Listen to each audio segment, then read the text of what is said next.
नमस्कार मित्रों, मैं सोनवीर यादव एक बार फिर से आपके बीच में एक शानदार टॉपिक लेके आया हूँ। प्रथम सूफी रचना है उनके नायक नायिका, सबसे महत्वपूर्ण टॉपिक है। इससे पहले वाली वीडियो में हमने रचना, रचनाकार, उसका सन और उसकी भाषा, ये सारी चीज़ें याद की थी। इसमें मैं लेके आया हूँ नायक और नायिका। बहुत बार पूछा जाता है कि इस सूफी रचनाओं के नायक नायिकाओं के बारे में हिंदी की विभिन्न प्रतियोगी परीक्षाओं में। बहुत ही महत्वपूर्ण टॉपिक है। वीडियो को अंत तक जरूर देखना, लाइक करना, शेयर करना, कमेंट करना, और सारे मैं अभी याद आपको करा दूंगा थोड़ी देर में। वीडियो को अंत तक ज़रूर देखना, और अगर आप चैनल पर नए हैं तो सब्सक्राइब करना चैनल को। चलो मित्रों, स्टार्ट करते हैं। और एक चीज़ और मैं बता देना चाहता हूँ, इसका जो इससे पहली वाली जो वीडियो थी सूफी रचनाओं के बारे में, जिसमें रचना, रचनाकार और उसकी जो भाषा है वो उस तरीके से, वो सारी चीज़ें हैं, वो वीडियो मैंने पहले डाली है। उसका लिंक मैं इसके डिस्क्रिप्शन में डाल दूंगा इस वीडियो के में, तो आप वहाँ जा करके उसको देख सकते हैं। तो चलो मित्रों, स्टार्ट करते हैं। पहले रचना, रचनाकार, फिर पात्र में नायक और नायिका। ठीक है, तो देखिए, पहले वैसे तो मैंने पहली वीडियो में आपको सारे रचना और रचनाकार याद करा दिए थे, लेकिन फिर इसमें एक बार रिपीट कर देता हूँ मैं आपके लिए। देखिए, हंस, हंसावली में हंस है। हंस असायत मतलब साइन कर रहा है, चोंच से साइन करता है। चंदा, मुल्ला के यहाँ मांगने जा रहे हैं चंदा, मुल्ला। सत्य कथा होती है ईश्वर की। मृगावती में मृग और कुतवन में कुत्ता। पद्मावत जायसी की फेमस है। मधुमालती मंजन कर रही है। रूप बता रहे हैं कृष्ण का नंददास, रूप मंजरी नंददास जी के पास है ब्रज में। छताई यानी छाता के नीचे बैठे हैं नारायण दास। चित्र बना रहा है उस्मान यानी आसमान में। रस ले रहा है पुहकर यानी भंवरा, पुह पुह करके। ज्ञान के नबी यानी 90 दीप जल रहे हैं। हंस जवायर कासिम साग, काश में हंस होता। और इंद्र का नूर स्वर्ग में भी है। तो ये इनकी ट्रिक थी। अब हम याद करते हैं इनके पात्र। देखिए, इसका है, देखिए, हंसावली की जो रचना है, इसकी रचनाकार असाहित मैंने बताई दिया। पात्र देखिए, नायक और नायिका। देखिए, सबसे बड़ी चीज़, आपको एक तरीका होता है पढ़ने का। नायक, ये सारे नायिका प्रधान रचनाएं हैं सारी सूफी। तो नायिका तो ऑलरेडी नाम में ही दे रखा है सब में। ठीक है, तो आपको नायक नायक याद करना है। देखिए, हंसावली का नायक राजकुमार। अब देखिए, मैं इसमें टोटल 13 रचनाएं हैं, उनमें 4 के नायक राजकुमार आएंगे, तो उनको बताऊंगा कि राजकुमार राजकुमार कैसे याद करने हैं। ठीक है, देखिए, हंसावली की नायिका हंसावली हो गई, राजकुमार है। तो जो हंस है वो चोंच मार के भाग गया राजकुमार में, तो राजकुमार है वो हंस के पीछे भाग रहा है। जो राजकुमार है हंस के पीछे भाग रहा है, मतलब राजकुमार से नायक राजकुमार है, और हंस के पीछे भाग रहा है, मतलब हंसावली का नायक राजकुमार है। चंदायन दूसरा, इसका लौरिक देव और चंदा। तो चंदा तो है ही इसमें नायिका चंदा, अब जो नायक है वो लौरिक देव है। ठीक है, तो देखिए, लोग तो दूसरे तरीके से चंदा मांगते हैं, ये लोरी गा के चंदा मांग रहा है। लोरी, जो नायक है इसका लोरी गा रहा है। लोरी गाते हैं ना, बच्चों के लिए सुनाते हैं जो लोरी। तो लोरी मत लौरिक मतलब लोरी गा के चंदा मांग रहा है, ये लोरी गा के। जो ये है इसमें जो एक मैं थोड़ा आइडिया दे देता हूँ आपको। जो माता प्रसाद गुप्त ने इसे, जो चंदायन है, जो इस ये रचना है, इसको लोर कहा या लोर कथा कहा था इसको, चंदायन को। तो देखिए, जो लोरी सुनाती है, वो लोरी कौन सुनाती है? माता ही तो सुनाती है। माता प्रसाद गुप्त ने कहा था इसको, लोर कहा। ठीक है, तो ऐसे आप याद रख लेंगे माता से। ठीक है, और इसमें जो लौरिक देव और चंदा की प्रेम कहानी है, इसको इसके ऊपर जो हजारी प्रसाद द्विवेदी हैं, उन्होंने अपने प्रसिद्ध उपन्यास पुनर्नवा लिखा था। लौरिक देव और चंदा की जो प्रेम कहानी, उसके ऊपर अपना प्रसिद्ध जो उपन्यास है पुनर्नवा, यानी उनके 4 उपन्यास थे। बाणभट्ट की आत्मकथा, चारू चंद्रलेख, पुनर्नवा और अनामदास का पोथा। 1946, 1963 में चारूचंद्र, पुनर्नवा 1973, 1976 में अनामदास का पोथा। तो जो पुनर्नवा था वो लिखा था इसके आधार पर। ठीक है, तीसरा है सत्यवती कथा। अब देखिए, सत्यवती तो है ही नायिका, नायिका है। अब देखिए, जो सत्य जो कथाएं होती हैं ईश्वर की, वो हर ऋतु में एक जैसी रहती हैं। हर ऋतु में जो नायक है वो ऋतुपर्ण, जो नायक है ऋतु से ऋतुपर्ण, जो नायक है वो बैठ करके ईश्वर की सत्य कथाएं सुन रहा है। ऋतु में बैठ करके, मतलब ऋतुपर्ण नायक। ठीक है, अगला है मृगावती और कुतुबन। ठीक है, अब देखिए मृगावती है ही नायिका, मृगावती। अब राजकुमार है इसका नायक, और उसका भी था राजकुमार हंस, तो राजकुमार हंस के पीछे भाग रहा है। अब देखिए मृग जो है, मृग और जो कुतबा है, कुत्ता है, दोनों राजकुमार को काट करके भाग गए। तब राजकुमार भाग रहा है कुत्ते के पीछे और मृग के पीछे उनको मारने के लिए। तो मतलब राजकुमार से राजकुमार नायक है, और किसका नायक है ये, मृगावती का। नेक्स्ट पद्मावत, जायसी का है, ये फेमस है। रत्नसेन नायक है, पद्मावती नायिका है, और ये हम इसको उपनायिका कह सकते हैं। जो पद्मावत है ये इसकी रचना है। इसको हम, जो नागमती है वो इसमें जो है उपनायिका हम इसको मानते हैं। जो किसका प्रतीक है, दुनिया धंधा या संसार का प्रतीक हम इसको मानते हैं। अगला है मधुमालती। अब देखिए मधुमालती मंजन की है, और मधुमालती तो नायिका हो गई, नायक है मनोहर। ठीक है, तो जब मधुमालती मंजन करती है तो मन को हर लेती है। किसके मन को हर लेती है, अपने नायक, जो उसका नायक है मनोहर, उसके मन को हर लेती है जब मंजन करती है वो। तो मधुमालती मंजन करती है तो नायक मनोहर के मन को हर लेती है, मतलब मनोहर इसका नायक हो गया। रूप मंजरी, ये ध्यान रखना नंददास की है, क्योंकि नंददास की और भी रचनाएं हैं रूप मंजरी के अलावा, रस मंजरी, मान मंजरी, विरह मंजरी, अनेकार्थ मंजरी, ऐसी अनेक रचनाएं। लेकिन रूप याद रखना है, क्योंकि रूप हमेशा सूफियों में देखा जाता था। तो देखिए रूप मंजरी हो गए नंददास। अब इसमें देख, रूप मंजरी तो नायिका हो गई, अब नायक कौन है, श्री कृष्ण। अब जब नंददास की रचना है तो नंद के बेटे कौन थे, श्री कृष्ण। और श्री कृष्ण तो रूप को देखकर, तो मंजरी के रूप को देखकर आकर्षित हो गए श्री कृष्ण। तो नायक कौन हो गया, श्री कृष्ण। छिताई यानी छाता के नीचे कौन बैठे हैं, ढोल समुद्रगढ़ के राजकुमार। अब इसका भी नायक कौन है, राजकुमार, ढोल समुद्रगढ़ का है। और छिताई तो हो गई नायिका। तो देखिए हंस के पीछे भाग रहा था राजकुमार, क्योंकि उसे काट चोंच मार दी थी उसने। फिर राजकुमार है जो कुत्ते और मृग के पीछे भाग रहा, तो मृगवती का हो गया राजकुमार। तीसरा राजकुमार ये है जो छाता लेकर के बैठा है। छाता लेकर के बैठा है कौन, राजकुमार। छाता से मतलब छताई वार्ता का नायक हो गया।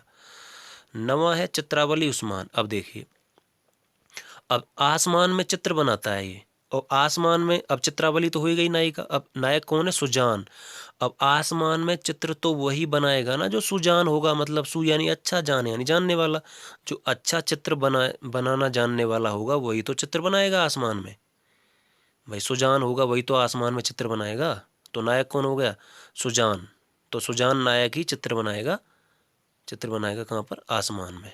ठीक है, रसरतन पुहकर की है। तो देखिए इसका नायक है सोम और नायिका रंभा। अब देखिए रस, और रस भी कैसा है, सोम, सोम रस है। सोम रस पी रहा है कौन, पुहकर।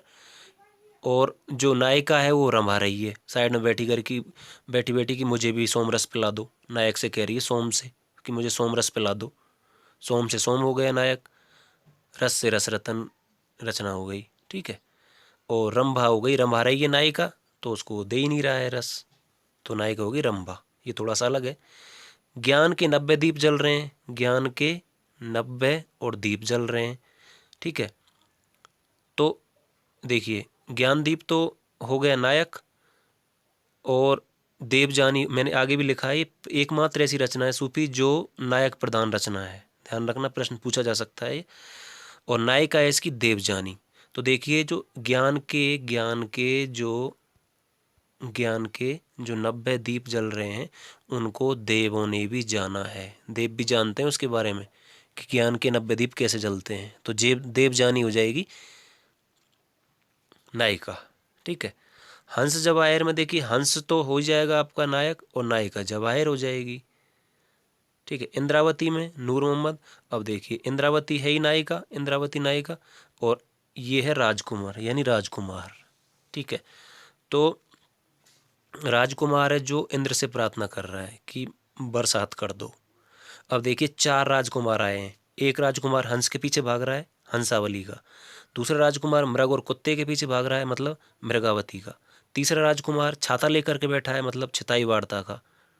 और चौथा राजकुमार ये है जो इंद्र से प्रार्थना कर रहा है कि बरसात कर दो, तो इंद्रावती का। इंद्र से मतलब इंद्रावती।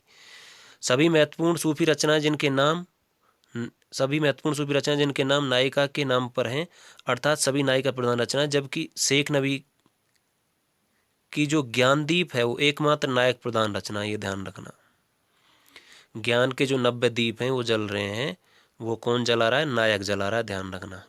ज्ञान के 90 दीप, वो कह रहा है नायिका से तुमने वो दीप जला लिया, मैं जलाऊंगा। तो ज्ञान दीप आपको याद रखनी, एकमात्र नायक प्रधान रचना है। तो नायक जला रहा है ज्ञान के 90 दीप। ठीक है, एक बार फिर बता देता हूँ फटाफट। जो नायिका है वो तो आपको पता ही है सारी। राजकुमार प्रार्थना कर रहा है इंद्र से बरसात करने के लिए, मतलब इंद्रावती का हो गया राजकुमार, हंस और जवाहिर हो गए। ज्ञानदीप का हो गया कि ज्ञान के 90 दीप जलते हैं, सारे देवों ने जाना है, मतलब नायिका हो गई देवजानी। रस ले रहा है सोमरस नायक, और जो नायिका है वो रवा रही है कि मुझे भी दे दो। चित्र कौन बनाएगा? सुजान बनाएगा, नायक है जो चित्र बनाएगा अच्छे चित्र। छाता लेकर के बैठा है राजकुमार, ये बता ही दिया था मैंने। रूप पे कौन मोहित होते हैं? श्री कृष्ण, नायक हो गए। मधुमालती जब मंजन करती है तो मन को हर लेती है नायक के को, मनोहर। पद्मावत के हो ही गया। मृगावती, राजकुमार भाग रहा है मृग और कुत्ते के पीछे। ईश्वर की सत्य कथाएं ऋतु में बैठ करके ऋतुपर्ण सुन रहा है, हर ऋतु में बैठ करके सुनता है। चंदायन का हो गया लोरिक देव, लोरी गा के चंदा मांग रहा है। और हंसावली का हो गया राजकुमार, राजकुमार उसके पीछे भाग रहा है।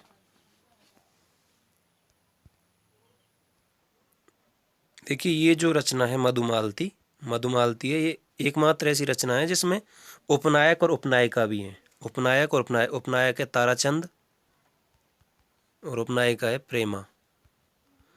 ताराचंद और प्रेमा की बीच में ये उपनायक है, ये उपनायक है और ये उपनायिका है। ठीक है, तो देखिए एक रामचंद्र शुक्ल ने कहा था कि इसमें जो मधुमालती है इसमें 5 अर्धालियों के बाद दोहा मिलता है। ठीक है, तो मैं थोड़ा सा इनके बारे में बात कर लेता हूँ, सारा ही आपको बता देता हूँ, इसमें बहुत सारी जानकारी आपको मिल जाएगी।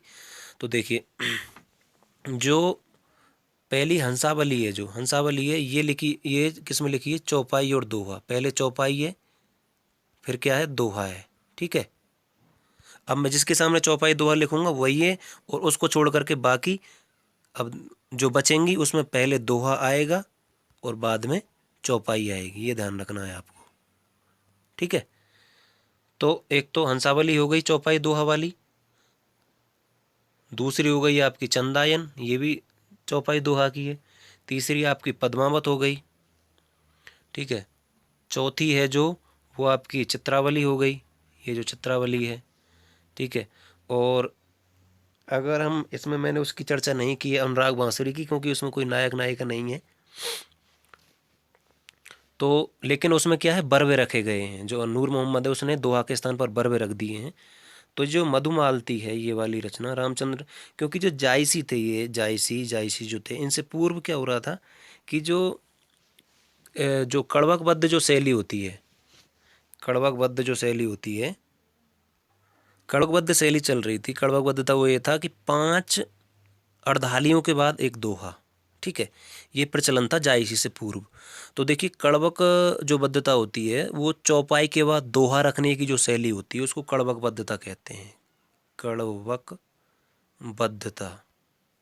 ठीक है, कड़वक बद्धता होती है चौपाई के बाद दोहा रखने की शैली को। ठीक है, और 5 अर्धालियों के बाद दोहा। अब अर्धाली क्या होता है? ये अर्धाली होता है जो चौपाई होता है, चौपाई उसकी, चौपाई चौपाई की जो 2 पंक्तियां होती हैं, 2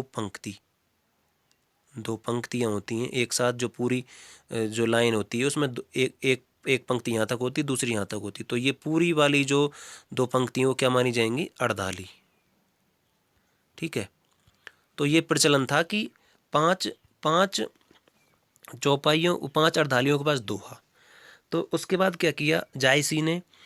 7 अर्धालियों के बाद दोहे का प्रचलन किया, क्योंकि ये फर्स्ट ग्रेड में प्रश्न पूछा गया था कि तुलसीदास तुलसीदास का अनुसरण किया जायसी ने, जबकि ये सही नहीं था। 2016 के फर्स्ट ग्रेड में ये पूछा गया था, कथन वाले प्रश्न में उल्टा कर दिया था, जबकि जायसी का अनुसरण किया है तुलसीदास ने, क्योंकि जायसी ने पद्मावत 1540 में लिख दी थी, और जो रामचरितमानस है वो रामचरितमानस में किया तुलसीदास ने, तो वो 1574 में कंप्लीट हुआ था। तो बाद में अनुसरण तो बाद वाला ही करेगा, तो इसलिए वो कथन उल्टा था। तो इसलिए तुलसीदास ने फिर इसका अनुसरण किया। ठीक है, उसके बाद क्या हुआ, जो है ये रचना है मधुमालती, इसमें भी 5 अर्धालियों के बाद दोहा मिलता है रामचंद्र शुक्ल के अनुसार। लेकिन जो बाद वाले में क्या हुआ कि जो नूर मोहम्मद है 1744 में, उन्होंने क्या किया कि जो 7 अर्धालियों के बाद जो दोहे की प्रक्रिया चल रही थी उसको 5 कर दिया दोबारा से, 5 अर्धालियों के बाद दोहा। फिर उसके बाद क्या हुआ, एक और व्यक्ति आए, उन्होंने क्या किया,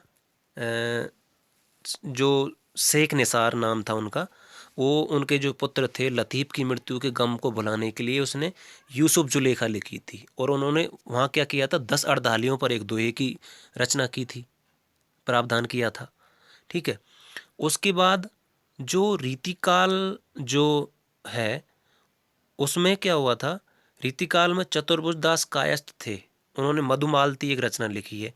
अब मधुमालती ये भी है, अब एक मधुमालती जायसी से पहले कुंवर खंडावत जिसका नायक मिलता है, और एक ये मधुमालती मंजन वाली हो गई, और एक मधुमालती इन्होंने लिखी है रीतिकाल के जो चतुर्भुज दास कायस्थ हैं, उसका जो नायक है वो मधुकर है। तो इसमें क्या किया इसने, उन्होंने जो रीतिकाल के जो कवि थे चतुर्भुज दास कायस्थ, उन्होंने 8 अर्धालियों पर दोहा कर दिया। तो ये एक अर्धालियों वाली प्रक्रिया ऐसे चलती रही थी। तो ये मैंने एक मात्रा आपको जानकारी के लिए बता दी है, तो ये आपको थोड़ा ध्यान रखना है। जिन पे मैंने टिक लगाया था वो चौपाई दोहा से स्टार्ट होंगी, और जो बाकी बची हैं, जो जितनी भी बच गई सारी, वो उनमें क्या होगा, स्टार्ट दोहा फिर चौपाई। एक और चीज़ और आपको ध्यान रखनी है, जो